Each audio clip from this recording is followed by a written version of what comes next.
So I keep running into this question of like, why does surrogacy feel so confusing? And I'm by no means an expert on this, but in my experience of researching it, I think I've figured out at least part of the answer.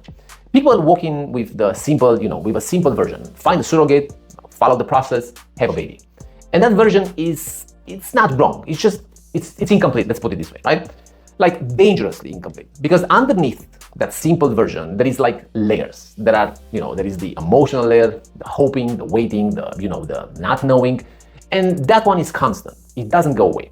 You are entering into a real relationship with another person. And the worst thing you can do is go into that relationship thinking it's transactional, because it's not. And if you treat it like one, you are just, you are stuck in a dynamic that doesn't work for either of you.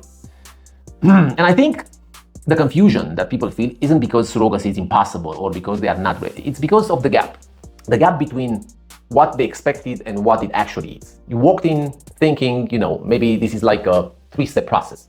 And it turns out it's a 3-layer process, and each layer has its own timeline and its own complexity and its own emotional weight. And nobody, I don't see anyone lay that out clearly, right? Before I started looking into it myself, it's kind of wild when you think about it.